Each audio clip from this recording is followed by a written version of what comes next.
Magandang hapon mga kaibigan sa media, no? Magbibigay po ako ng statement tungkol po sa 28 luxury cars na nababalita na pag-aari ng Spouses Diskaya.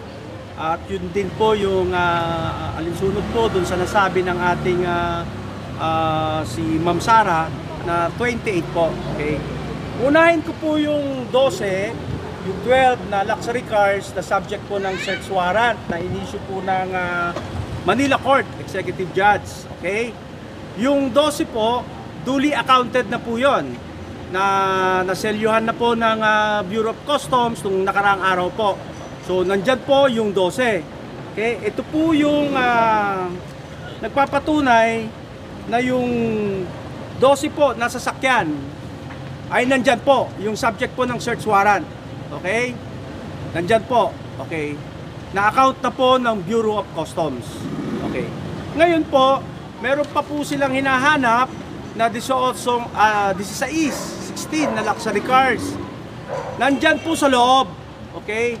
Ang ginawa po ng Pamilya Diskaya, voluntarily surrendered po sa custody ng Customs. Okay? So, nandyan na po, sinelyuhan na rin po ng Customs. So, lahat po ng 28 luxury cars na sinabi po ni Ma'am Sara sa Senate, duly accounted na po lahat sa loob ng Bureau of Customs. Nandiyan po sila, nandiyan po sa garahe lahat. So, ito po ang undertaking nung voluntarily surrendered ng mga units na 16 para po makumpleto po yung 28 na luxury cars na sinabi po ni Ma'am Sara sa Senate. At nagpapatunay na talagang 28 luxury cars lang po ang meron po sila. So ito po yung undertaking po, no? So sana po matanggal na at matapos na ang isyung yan regarding sa luxury cars, kasi ito pong 28 luxury cars, nakarehistro po lahat ito sa LTO. Lahat po merong respective car plates. So hindi po magkakaroon ng plaka yan kung hindi po nakarehistro sa LTO po.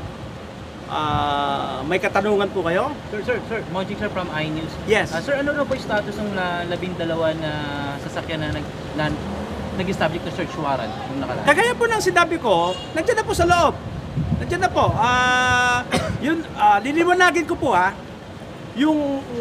yung unang 12 luxury cars na subject po ng search warrant, ang may jurisdiction po doon, hindi po Bureau of Customs. Okay? Kasi po, korte po ang nag-issue po noon. So, ang tinatawag po natin doon, under custodia legis po, yung 12 luxury cars. Kasi may search warrant pong inisyu ang korte. Pero under the control and supervision ng Bureau of Customs, kasi sila po yung humingi ng search warrant. Yung 16 po, under the direct control po ngayon ng Customs. Okay? Nandyan po sa loob. So may pagkakaiba po yun Yung 12 under the court's jurisdiction based on the search warrant. Yung 16 po, voluntaryo po naming isinurrender sa Customs officer, nandyan po sa garahe. So malinis po yung papel niya, sir? Malinis po lahat. Sir? So sana po matapos na yung isyong luxury cars na yan para wala, kagaya po ng parati kong sinasabi sa inyo, wala pong tinatago ang Spouses Diskaya. Sir, for soundbite lang, yung pag-voluntarily surrender yung 16 na luxury vehicles, what does that say?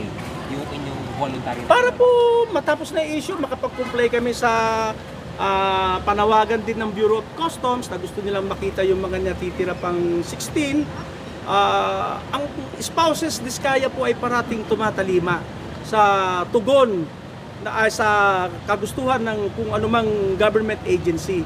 Kaya sinasabi ko po sa inyo po parati na ang Diskaya family po wala pong tinatago. Yan po ang nagpapatunay ngayon na yung 28 luxury cars nandyan po sa loob ng garahe. Okay. Mayroon po pong katanungan. Sana po mamatay na po yung issue yan na smuggled, fake, whatever. Sir, regarding naman po doon sa kanina nangyari na protest, sir, anong Wait, specific na kaso ang iahain ng pamilya ng O, Diskaya? nasagot ko na po yan kanina, sir. Criminal case po. Inaayos lang po namin yung mga ebidensya namin, yung CCTV footages po. Okay. O, may katanungan pa po? Sana po, klaro na po ang lahat, sir. Okay. Okay, maraming po salamat. Okay lang ba ito? Okay na. Boss, Harap lang dito.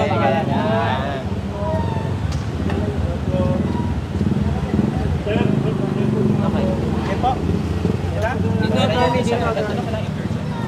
Yung pangalan ng compliance officer. Nandyan. Yung Joey. Ito naman po yung sa korte.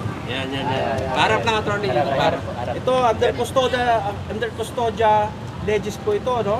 Kasi korte po ang nagkuhan yan. Tatakpan ko lang po yung pangalan ng pan, ano? Iba. Kasi- Dito lang, attorney. Dito nakaharap.